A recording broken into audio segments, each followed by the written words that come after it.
Hello, good morning, good afternoon, welcome, and thank you very much for joining us today for this conversation about the numerous carbon management provisions in the Inflation Reduction Act, now law. The objective of this event is to provide an opportunity for reporters to learn about these provisions and ask questions about what they mean, what comes next, etc. We think, at least we hope, this will be helpful both for reporters new to this topic and for those covering it for a long time. This event is sponsored by the Carbon Capture Coalition, www.carboncapturecoalition.org, if you want to check out the website. My name is Ben Finzel. I am president of Renew PR, and I support the coalition's communications program. I'll be the moderator of today's conversation. Before we begin, I want to note that this conversation is being recorded and will be posted online to serve as a resource for others. Today's briefing includes an all-star panel of representatives from leading environmental, business, and labor groups, including Third Way, Carbon Capture Inc., Holcim US, Calpine, AFL-CIO Industrial Union Council, and the Carbon Capture Coalition itself. I'll introduce each of our speakers in a few minutes. But first, a note that we're going to have two Q&A opportunities today. The first is after the presentations by coalition staff on the carbon management provisions in the new law. And the second will be after our coalition member response panel. You're welcome to start putting your questions in the Q&A box now, or you can wait until we begin the Q&A and ask them live if you prefer, whatever is good for you. So let's get started. I'm delighted to introduce Jessie Stolark, the Public Policy and Member Relations Manager for the Carbon Capture Coalition. Jessie, over to you. Thanks, Ben. Thank you. Yeah, you can go, there I am. You can go to the next slide, please. So hello and thank you, everyone, and thanks for joining us. As Ben mentioned, I'm Jessie Stolark. I'm the Public Policy and Member Relations Manager for the Carbon Capture Coalition. And as Ben said, we are here today to unpack the historic carbon management provisions in the Inflation Reduction Act, what it means for reaching net zero emissions to achieve mid-century climate goals, as well as strengthening our domestic energy industry and manufacturing sectors and retain and expand a high-wage job space. So we're thrilled to have a really great lineup for you today. And I'll just say that today's speakers are broadly representative of the unique partnership formed by the more than 100 industry, labor, conservation, environmental, and energy policy organizations who make up the membership of the Carbon Capture Coalition. Our coalition is a nonpartisan collaboration building federal policy support to enable economy-wide commercial scale deployment of carbon management technologies, which includes carbon capture, removal, transport, utilization, and storage from industrial facilities, power plants, and ambient air. This Congress has seen historic and unprecedented federal investments in carbon management technologies, first in the Bipartisan Infrastructure Investment and Jobs Act, and now through the recently enacted Inflation Reduction Act, which we'll get into more detail in a moment. And so I'll just say that the coalition has been working towards enactment of many of these programs contained in these two laws since the 45Q tax credit was first revamped and reauthorized in 2018, recognizing that a complementary portfolio of federal policies is needed to reach economy-wide deployment by mid-century. These monumental gains for technology deployment reflect the growing number of bipartisan stakeholders, including lawmakers, industrial and energy companies, labor organizations, as well as state and local governments, that increasingly recognize the central role that these technologies must play.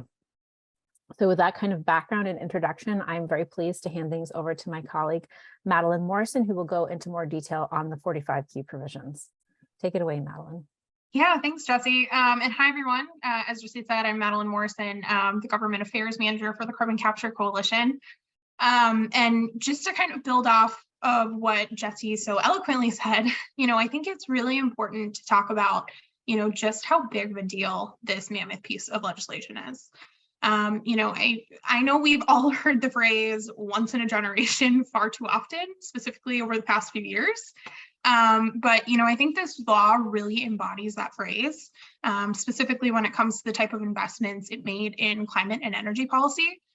And those are investments that are going to help shape the carbon management industry really for decades to come. And just among the reforms made to several clean energy tax credits in the bill, the tax-based carbon management policies really represent the most transformative enhancements to the 45Q tax credit since its inception back in 2008. And coupled with the $12 billion in investments that were included as part of the bipartisan infrastructure law last year, the U.S. really now stands to have the most comprehensive and far-reaching federal policy support for carbon management technologies in the world. And we're really expecting to see these investments fueling, a 13-fold growth of carbon management capacity in the US by 2035. So with that, I will just quickly run through each of these enhancements. Leo, next slide, please. Great. So the first you can see on the slide is a multi-year extension of the commenced construction window. So now moving forward, any carbon capture, direct air capture, or carbon utilization project that commences construction before January 1st, 2033 is going to qualify for 45Q. So that's basically a 7-year extension of the program. And that really just provides, a really critically needed investment horizon that's essential for those projects to really scale up between now and mid-century. Next is direct pay. I know many of you were following the negotiations around direct pay earlier this summer. And from our vantage point and the conversations we were having, we had really anticipated direct pay being lifted out of the package altogether.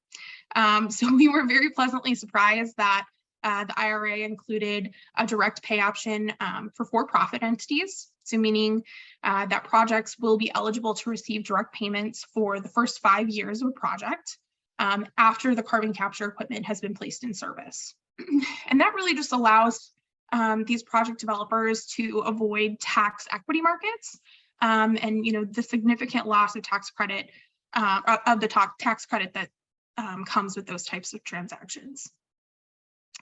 And then for nonprofit organizations and co-op led projects, direct pay is actually even more expansive. And it allows for those projects to receive direct payments for the full 12 years of the credit.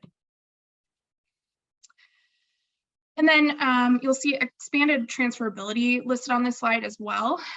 This is an alternative to direct pay. So the law actually allows for the owner of the carbon capture equipment to transfer the credit to any other tax-paying entity. And that's really just allowing for additional flexibility to make it easier for investors in carbon capture equipment to transfer the credits to taxpayers with tax liability, right? And really just creating a larger market for the monetization of 45Q tax credits. Next slide, please. And then, a key element of this package and an important one for carbon capture specifically is its inherent focus on decarbonizing our highest emitting sectors like heavy industry. We know that without wide-scale deployment of carbon management, it's going to be next to impossible to decarbonize this sector. And really in recent years, there's been analysis that has showed that the 45Q tax or credit values that were established by the 2018 Future Act were really just insufficient to drive the early deployment that's needed in industry, electric power generation, and direct air capture to really bring those costs down and reduce the commercial risk. So with that in mind, the bill increases 45Q credit values for industry and power to $85 per metric ton for those storing the CO2 in secure geologic storage, $60 per metric ton for those utilizing captured CO2 to produce useful products, and then also $60 per metric ton for EOR storage. Now, credit values established by the Future Act were not just insufficient in terms of industry and power projects. Direct air capture projects were also suffering from high cost of capture and the increased commercial risk that comes from. Because of that, the IRA rightfully increased these credit values to $180 per metric ton for DAC facilities storing CO2 in secure geologic formations, and then $130 per metric ton for DAC to utilization and DAC to EOR storage. Next slide, please. So I think kind of the main takeaway from the carbon management provisions in this package is really the incredible potential and incentive that these policies have in increasing deployment at the rate necessary to really meet those mid-century climate targets. So lastly, the law expands the number of projects that are eligible for the 45Q program by dramatically lowering the annual capture thresholds required to claim the credit. As you can see, the IRA lowers annual capture thresholds across the board for DAC, utilization, industry, and power projects. And these lower thresholds are really going to be a huge forcing mechanism for projects to get off the ground and really open up eligibility for a lot of smaller scale projects like DAC and utilization projects to now be able to claim the 45Q credit and allow for the program to really reach its full emissions reduction potential. And so with that, I think I'll pass it back to Ben. Thank you so much, Madelyn and Jessie. We're going to share the slides that Madelyn and Jessie just ran through when we follow up after this briefing. So don't worry, there's a lot in there. I feel like the one with the dollar amounts I should sort of paste above my computer because I'm asked the question so many times, but we will make sure we share that. So we're going to move into Q&A now first. As a reminder, this is the first of our 2 Q&A opportunities. This one's really designed to focus on the coalition's priorities in the new law and the coalition's work on them, as Madelyn just described. We'll have time for Q&A with a sampling of our membership, who are all on screen with me now, and the next Q&A after our member response panel. So I see we have one question in the Q&A, which I will start with, and then hopefully we'll have some more from all of you on the line with us. The first question is from Carlos Anchondo at E&E News. Hi, Carlos. And Carlos is asking, does the Carbon Capture Coalition have any comment on the announcement made this morning by Carbon Capture Inc. about Project Bison, the direct air capture project slated to be built in Wyoming? So I know Patricia's going to talk about that coming up, but Carlos asked about the coalition. So Jessie, I think I will leave the project details to Patricia, but we're so pleased to see today's project announcement. This is exactly what we hoped for and anticipated with the Inflation Reduction Act, that we would start to see these types of announcements. So, this is the first one out of the gate, as it were, and we hope that we're going to see lots more in the coming weeks and months. Thank you so much. Do we have other questions? I don't see any hands up. I'm looking and I don't see, I see something else in the Q&A. Question from Dean Scott at Bloomberg. Curious which change you think has the potential to drive forward CCS projects the most over the next decade? Ooh, interesting question. Madelyn, you want to give that a shot first? I can give it a crack, and then maybe Jessie, if you want to clean up. I think when we were looking at this Congress as a whole, right, we saw all of these enhancements and the incredible investments that were made in the bipartisan infrastructure law really as a suite of policies that are really going to together help deploy carbon management technologies across the board. So, I don't think we could pick out just one that's going to really help drive further investment and deployment, but we really see these working as a whole to do that.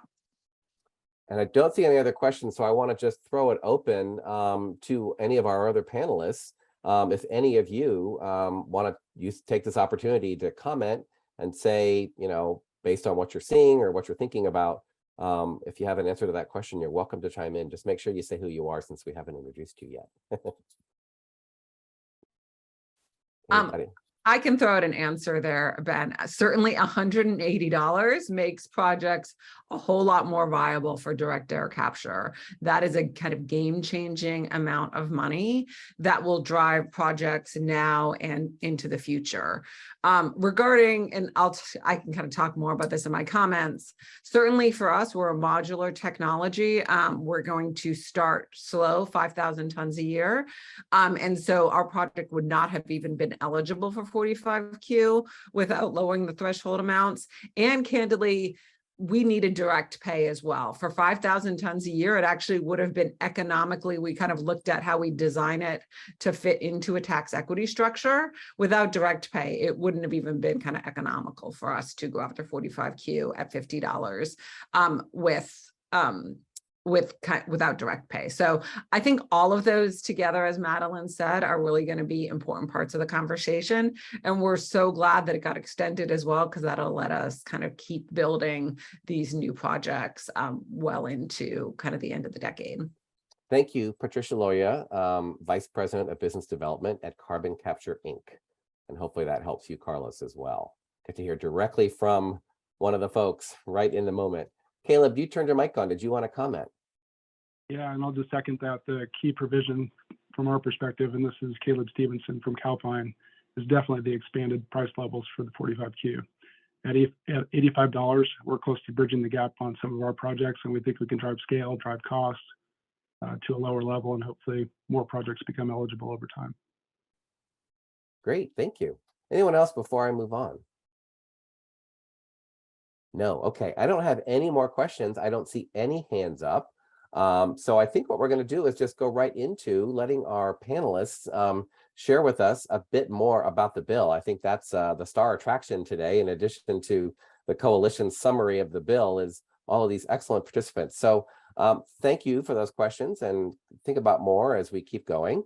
I want to get some insight from all 5 of our special guests. I'm going to introduce them all right now so they don't have to keep coming back and doing it in turn. You're also going to have slides up with their lovely photos and names and titles while they're talking, but I want to make sure you know who you're hearing from. First, we're going to hear, and this is the order we're going to hear from them as well, in case that's helpful. First, we'll hear from Rudra Kapila, Senior Policy Advisor for Carbon Management at Third Way. She'll be followed by Zoe Lipman, the Deputy Director of the AFL-CIO Industrial Union Council. Zoe will be followed by Patricia Loria, Vice President of Business Development at Carbon Capture, Inc. And Patricia will be followed by Michael Lamons, Vice President, Environment, Land, and I heard you say Public Affairs. I think I was thinking it was Government Affairs, Michael, sorry about that, at Wholesome US. And Michael's going to be followed by Caleb Stevenson, the Executive Vice President of Commercial Operations at Calpine. That's a lot to cover and a lot of great insight to get, so let's get started. Rudra, over to you. Hi there, good afternoon, everyone. I hope you can hear me today. So my name is Rudra Kapila, and I'm the Senior Policy Advisor for Carbon Management at Third Way. And I'm based in the Climate and Energy Program. And specifically, what Third Way and this program has been advocating for the past decade has now come into form and cemented in this bill. And our motto is essentially, we are focused on advocating for policies that enable the fastest and fairest way to net zero emissions by 2050. And as I mentioned, we've been pushing for this kind of bill for the past decade.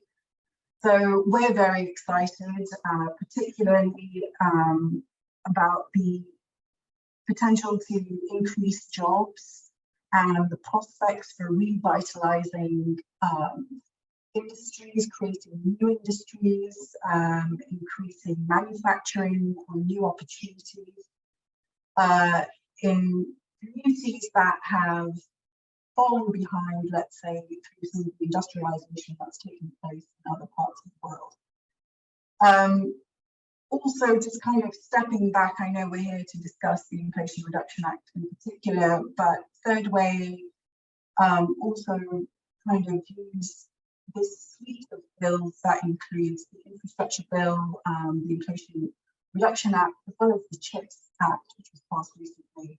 All 3 of these essentially set us on a pathway to decarbonize across a whole variety of sectors over the next decade. So essentially, we're setting up an industry for the next decade of success. And more importantly, all of these bills, they're complementary and they are tech inclusive. So it's not just about point source carbon capture now, we're also looking at engineered carbon removal solutions such as carbon capture, which you'll hear more about from Carbon. So I'll just leave it at that, but we're definitely very excited about this bill.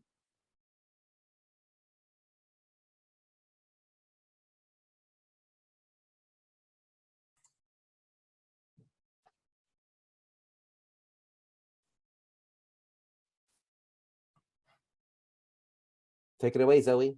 Oh, great. Sorry for the delay there. Thanks very much.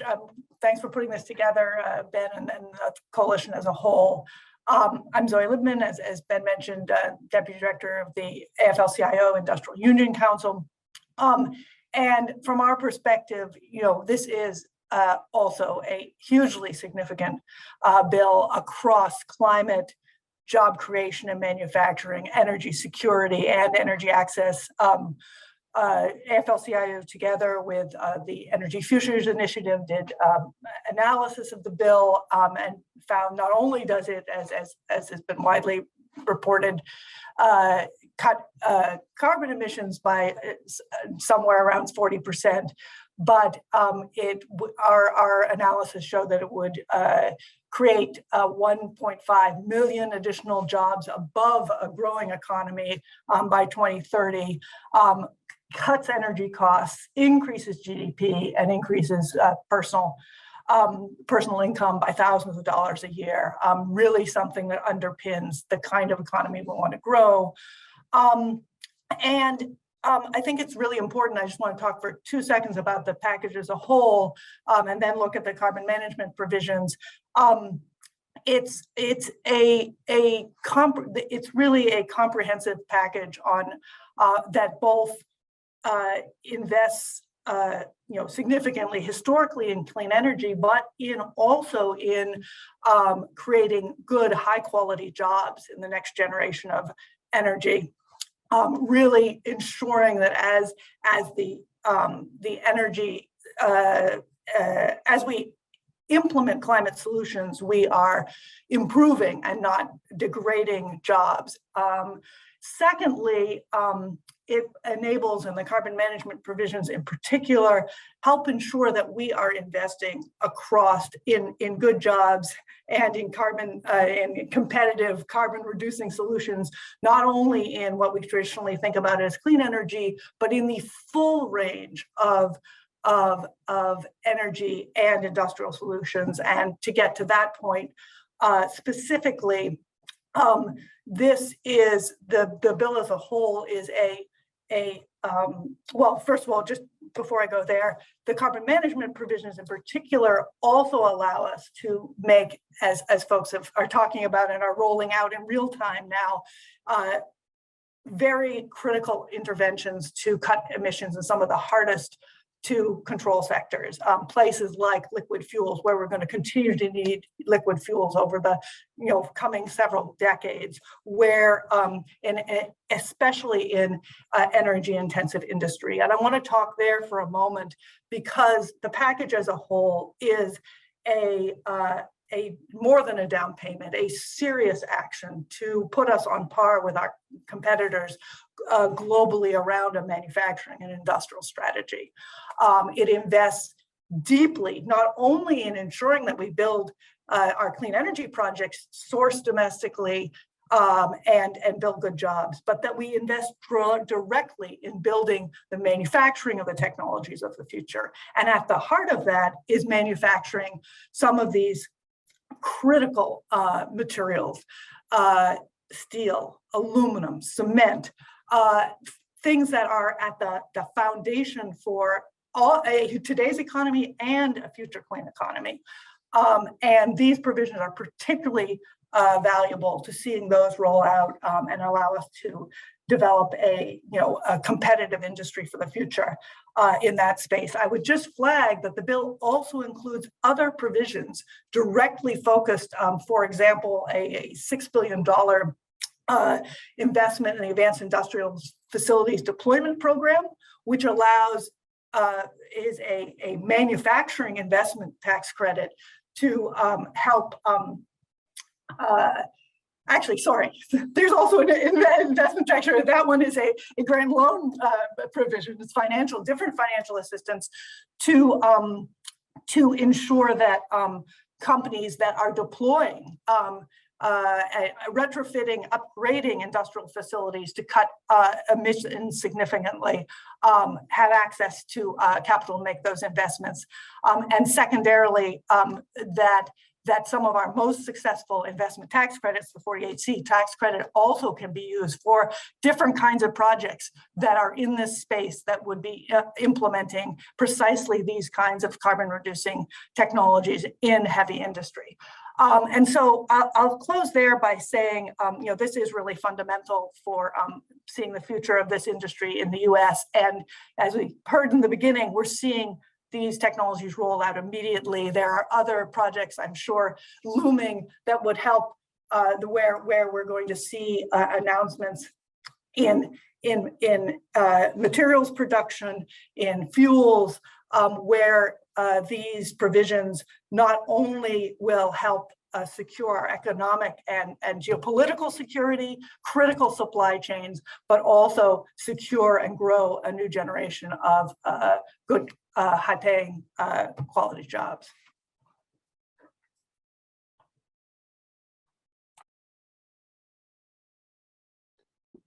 Thanks to the Carbon Capture Coalition for having me.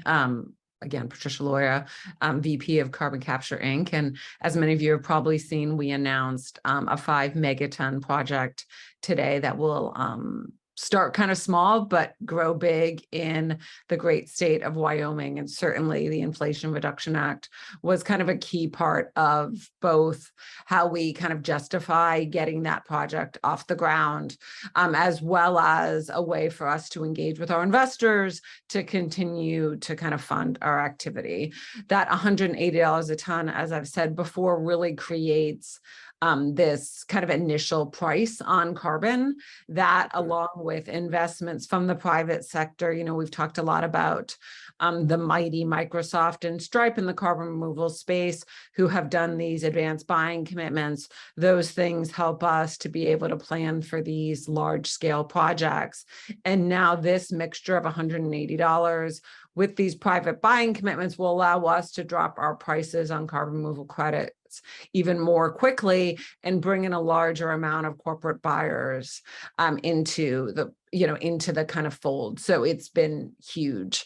I also kind of stated, certainly for us, removing the threshold is really important. As we're a modular technology, we're going to grow in a modular and sustained way. And so that allows us to get those kind of funding support right from the start. As a small business, certainly direct pay is incredibly important as well. So both of those provisions are just so important to us, and we've been really excited. One of the things that Zoe was highlighting is also for us, this is making new business models look immediately more attractive. And one of the most important ones is sustainable aviation fuels. So between the incentives for direct air capture, the incentives for green hydrogen, the incentives for sustainable aviation fuel, we think that potentially in this decade, sustainable aviation fuel made with direct air capture and hydrogen actually could be price competitive with fossil fuels for airline industry. I mean, think about that. That is, momentous and so exciting. Certainly all of those aspects are important. We also want to highlight that we are incredibly supportive of aspects of the bill that relate to the environmental justice components that need to be considered when accessing these kind of enhanced 45Q tax credits within the state of Wyoming. We're already becoming deeply engaged in community engagement. We want this to be a project that the state is excited to have. Certainly Wyoming has been really on the forefront of rethinking where their economy is going to go. They have been a major energy exporter of fossil fuel-based energy, and so looking at their future. And so when we think about how we bring in these new kind of jobs and opportunities in Wyoming, we want these to be jobs that people want to have. So skilled jobs, well-paying jobs. But we also want to do what's kind of best for each individual environment. Someplace like Wyoming, one of the reasons we chose it is there is a lot of space for us to do the renewables deployment. We'll need to kind of fund a 5 megaton facility, but there's also just pristine landscape and animal migratory corridors that we are ensuring through collaboration with multiple parties that we protect as well, and make sure that we're using as much as possible possible previously disturbed land from oil and gas exploration. So, you know, I think that we can build up this industry with support from the public and private sector in a way that's different than what was done in kind of previous energy transitions. And we're really excited to be, I would say, kind of on the forefront of that in the state of Wyoming.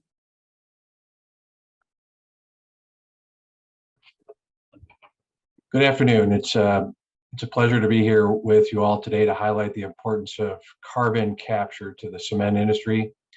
For those reporters that don't know, Holcim US, we're the largest cement manufacturer in the United States. Approximately 1 in 5 tons of cement sold today are produced by Holcim employees. And as Zoe stated very, very well, cement manufacturing is a very energy intensive and carbon intensive process. In fact, 2% of the total CO2 emissions in the US can be directly linked to cement and lime manufacturing. At Holcim, we will change that number. In 2020, we became the first company in our sector to take a net zero pledge, write a plan, and issue science-based targets that were validated for both interim and long-term goals for the company. Sustainability and building for people and the planet became the heart of Holcim's research and growth strategy. However, as a private company, we cannot do this alone.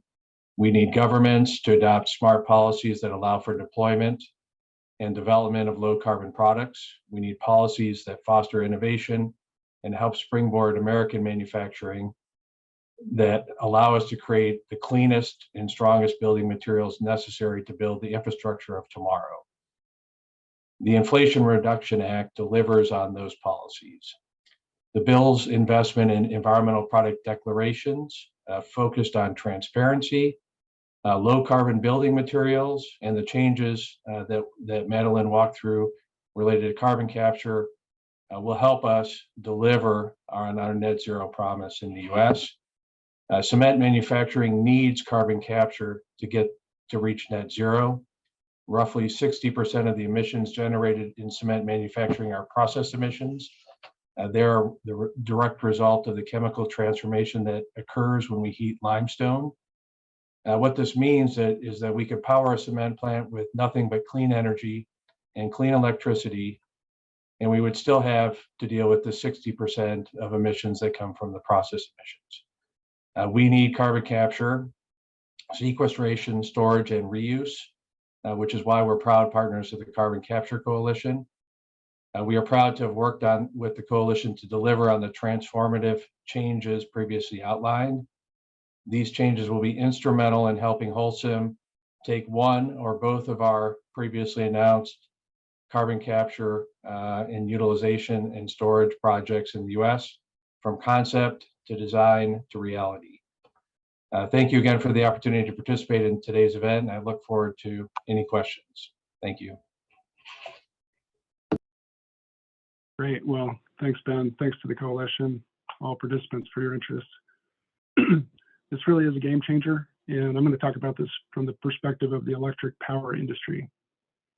It is a clear and present reality that the U.S. electricity sector needs low carbon, firm, dispatchable, not duration limited generation resources.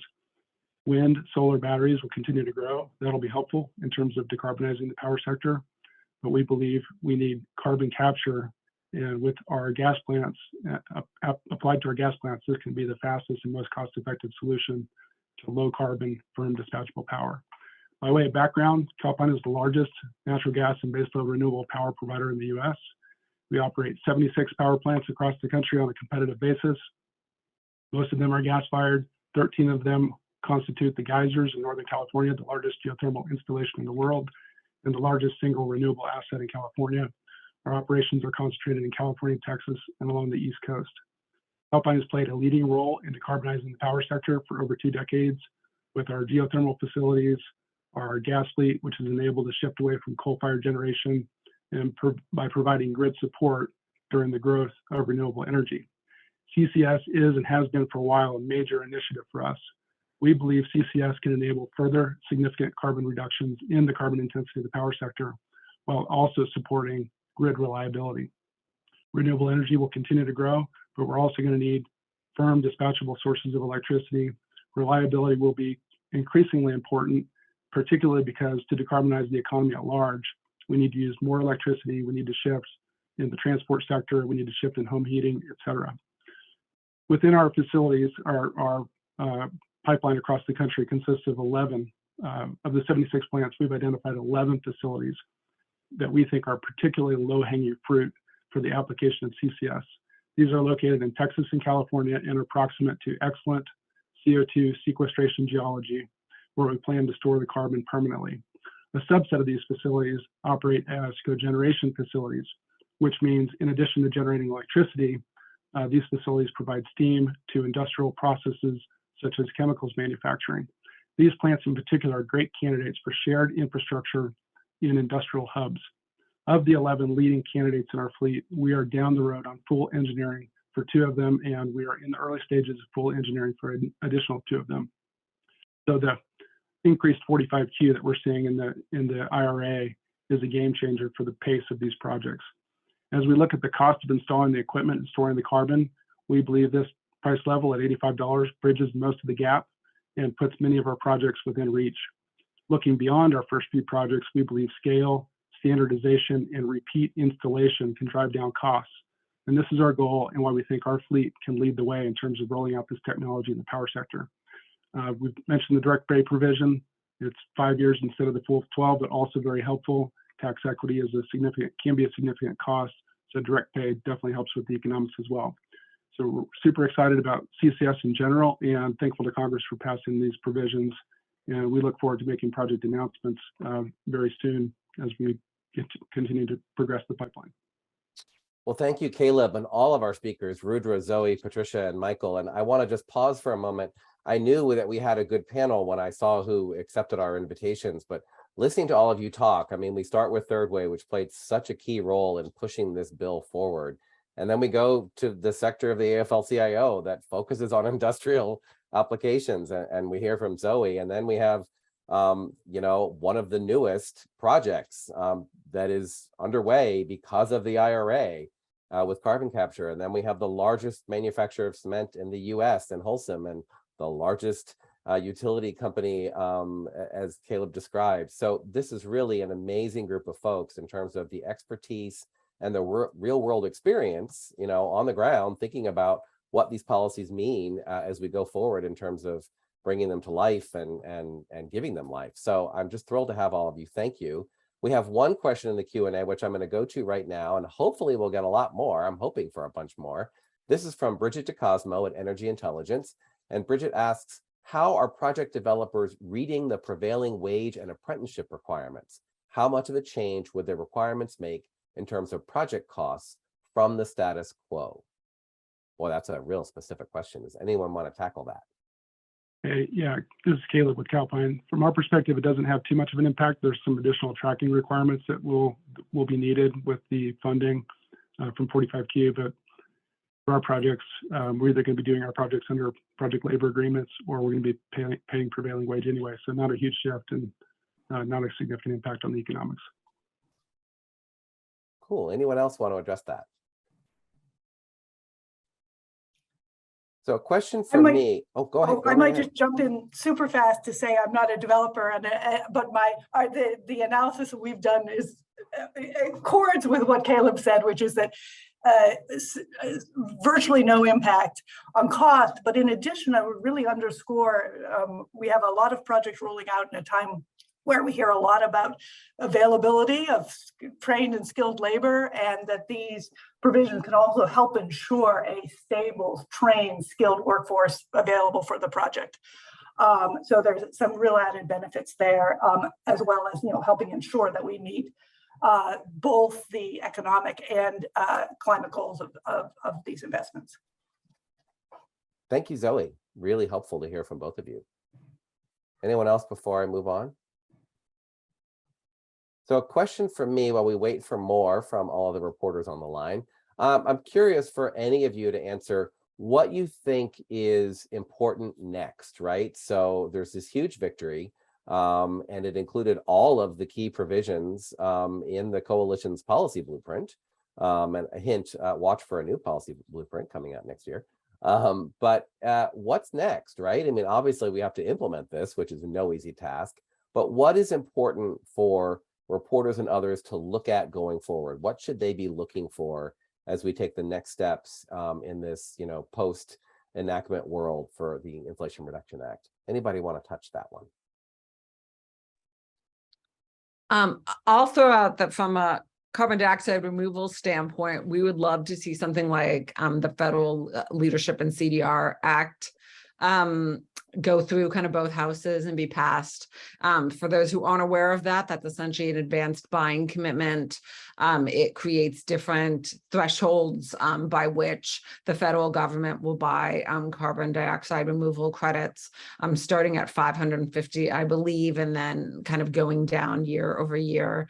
Those advanced buying commitments really are transformative in the way that in the carbon dioxide removal space, we could build projects and have kind of guaranteed volume commitments or kind of payment prices in mind that would enable us to think through kind of that, how much we could that 5 megaton size facility.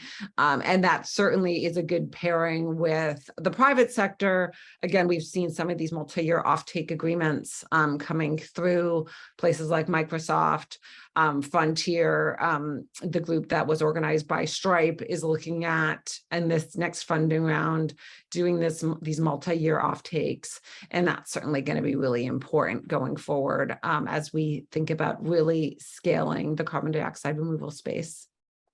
Thank you, Patricia. Anyone else want to jump in there?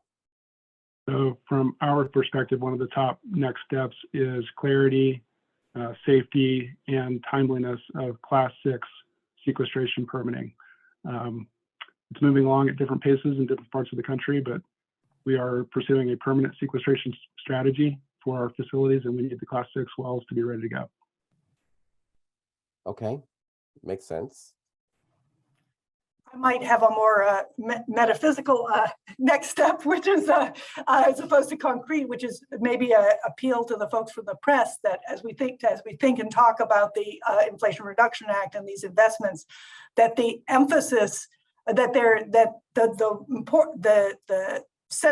the scale of the investment in rebuilding manufacturing and industry is communicated and becomes part of the thinking of the business community, of folks, different stakeholders everywhere across the country. So as someone is, say, putting up a project where there's an obligation to use domestically made steel, hypothetically, that they're perhaps reaching out to companies that may be investing in state-of-the-art new steel production or aluminum production in the US, that folks are aware that all parts of the industrial supply chain have opportunities to partner and invest in this upcoming period. Thank you, Zoe. Anyone else before we move on? The questions are rolling in. I'm thrilled, but so Ben, maybe I'll offer one insight. So yesterday, the U.S. Department of Energy released its industrial decarbonization roadmap, and for the hard to abate sectors or the hard to decarbonize sectors like cement, the Department of Energy is going to play an extremely pivotal role. We currently have 2 DOE-funded front-end engineering and design studies that are focused on capture technologies at full scale for the cement sector. And all of the items that we talked about in the briefing, the value of the credits, the expanded eligibility, the direct pay, the transferability provisions, all of these things are going to be tied into that work that the Department of Energy is going to do to really hit the accelerator. So I think the roadmap that they issued yesterday, it really lays out the game plan from the industrial sector and what we need to do to hit the decarbonization accelerator. thank you. Rudra, you get the last word. Well, I was just A key part of Third Way's advocacy, i.e., putting us on the pathway, the fastest and fairest pathway. I want to put an emphasis on fairest, and I believe that one of the key things going forward, obviously, we've got this incredible policy landscape set up now, with not just the IRA, but 3 bills in tow to support and bolster innovation in this field. It's absolutely critical that environmental justice plays a key role when we are building these new industries. And as I said earlier, they're being set up for the next decade. So I know we're talking about carbon management provisions, but there are environmental justice related provisions within the Inflation Reduction Act. And so I think when it comes to implementing projects, this will be a very key aspect as well that we will see being integrated into these new projects. Thank you very much. And I should point out that Rudra mentioned the CHIPS Act earlier. The coalition has statements on passage of the CHIPS Act and also, of course, on the Infrastructure Act last fall or last winter up on the website at carboncapturecoalition.org. We do have a couple questions here, which is great. I'm going to do them in order. The first one's from Craig Bettenhausen at ACS. And Craig asks, do the 45Q enhancements make any carbon capture or DAC technology types pencil out that didn't quite work before? Interesting. I feel like a couple of you sort of hinted at this. Anybody want to jump on that one?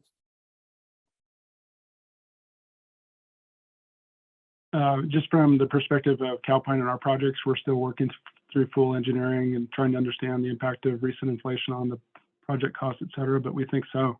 We think we're going to be at or very, very close to making the economics pencil at the $85. We also think these projects will be eligible for offsets, and that can help with the economics too.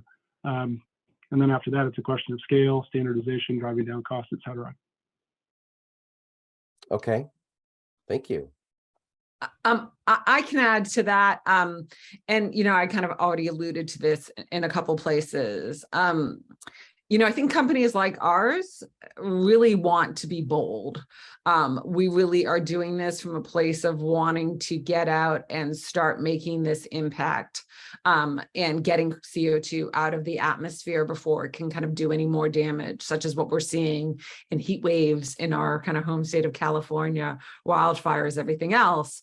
And certainly private support has enabled these initial projects to move forward, but wouldn't allow us to get to something like 5 megatons.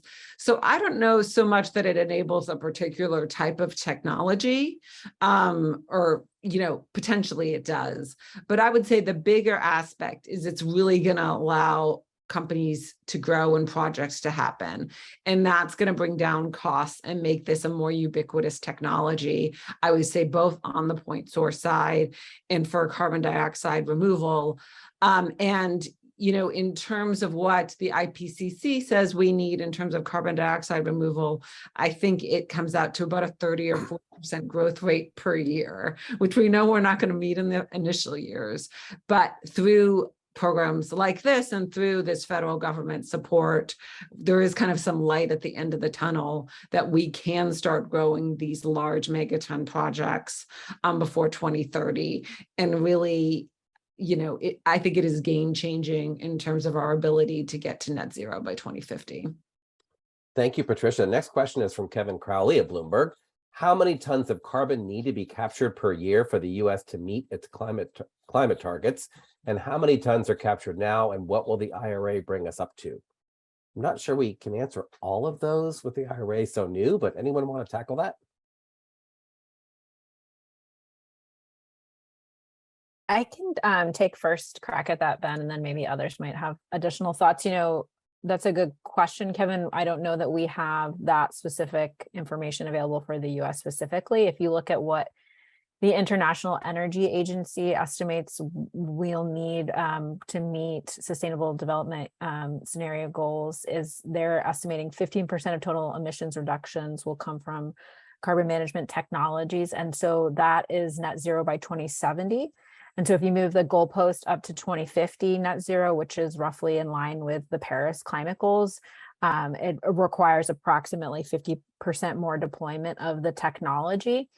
And then I would also point you to the Princeton Repeat Project, which has some really great analysis of the emissions reductions potential of the Inflation Reduction Act, and something that we've been quoting a lot. And so for the carbon management piece specifically, they estimate a 13-fold increase by 2030 in deployment. And they're saying that, with the provisions in the bill, you could see upwards of 200 million tons per year captured. And they estimate that split would be about 110 of that in industrial sources and then 90 million tons in power generation. So happy to get you those sources after the call as well. Thank you, Jessie. Anyone else want to jump in before I move on? Okay, the next question, we're going back to Craig Bettenhausen at ACS. And Craig says, putting EOR, which is enhanced oil recovery, and carbon utilization on equal footing was disappointing to a lot of folks on the advocacy side. How is the industry responding to that development? Before we answer that, I want to just point out, Craig, I'm not sure, but your question may be assuming that the Carbon Capture Coalition is an industry group. It is not. It is a collaborative of over 100 organizations, including ENGOs, labor unions, business, and industry. So just to be clear, we do have lots of industry members. 2 of them are on the phone with us today. But just to be clear, the coalition is not an industry group itself. So I want to make sure that's clear. Anybody want to tackle that about EOR and carbon utilization?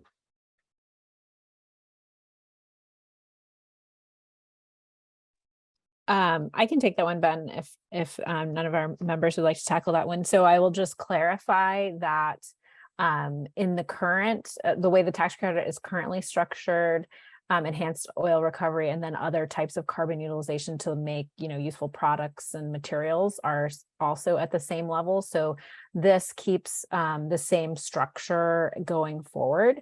I think there is an open question, which is, do these which carbon conversion and utilization are almost like a basket of technologies. It's not any one technology. Do they require additional financial support to see greater levels of deployment? And I think that's something that's certainly of interest to some of our members, and we're having conversations with our members about that topic since it was not included in the Inflation Reduction Act. Thank you. Anyone else?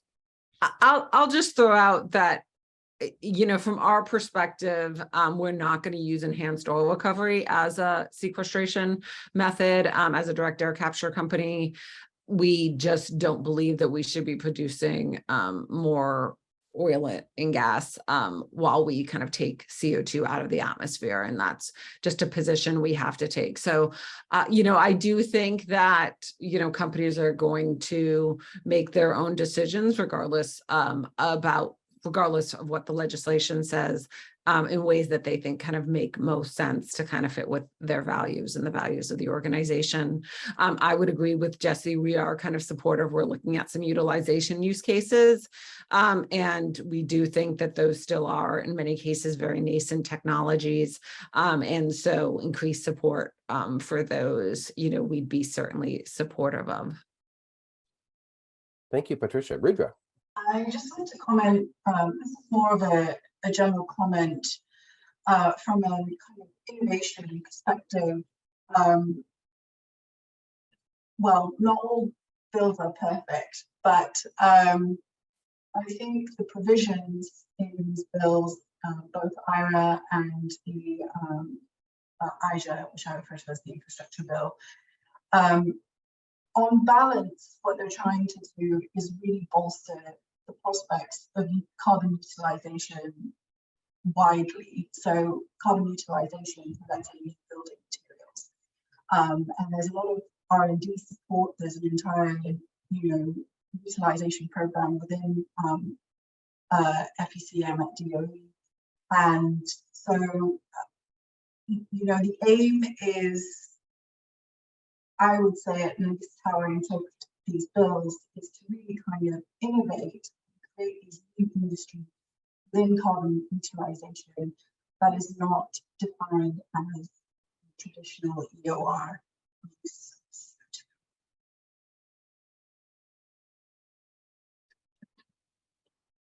Oh, Ben, you're on mute. Sorry. Thank you. You'd think you'd learn after 2.5 years, you know? But anyway, we have one final question. It's from Kevin Crowley at Bloomberg again. With the fiscal incentives in the IRA, can non-EOR, enhanced oil recovery, carbon capture projects make a profit on a standalone basis? Or is the goal more breaking even? And he's specifically interested in Calpine and Holcim's thoughts on that question. Happy to answer first. I am sure there are going to be some places where at $85 there is a profit available. I think it's more of a stretch in the power sector and probably easier in capturing from natural gas processing or ethanol, some areas like that. But for us, our goal is we want to decarbonize. We're just looking for a way to pay back the costs of these large pieces of equipment and all the variable costs and the transport and sequestration. So potentially, if we can drive down costs enough, maybe we can find a way to make a profit. But really, we're looking for a way to just pay the cost and continue to contribute to the decarbonization of the fleet. Thank you. Yeah, thanks, Ben. I think it's a fantastic question, very, very theoretical. And what I would say, right now, the answer is no, right? So there's not a national price on carbon, which is something that Holcim has advocated for over a decade, which would create potentially the market mechanism to really advance these kind of investments. For us right now, we're in the experimental phase, right? We don't have a full-scale carbon capture unit on a cement plant anywhere in the world. That will change. As I said before, I think what you're going to see is the economics, along with the funding that it was part of the Inflation Reduction Act that was provided to the Department of Energy to demonstrate, to de-risk and to deploy carbon capture within the industrial sector, including cement. I think you're gonna see a shift where the value of the credits, the expanded eligibility, the direct pay provisions, as I said before, the collaboration with the Department of Energy, and the programs that Congress funded that the Department of Energy is going to utilize. I think you're going to see where we hope to be able to do these projects where we can break even. And if you kind of mix all of that together, that's the end goal is to de-risk, to implement, to make them work. And as Caleb said, we're going to learn a lot from the first, and I think the cost will go down, the complexity will go down, the risk will go down as you see these units put on facilities in the U.S. and they become the normal in the future. Thank you, Michael.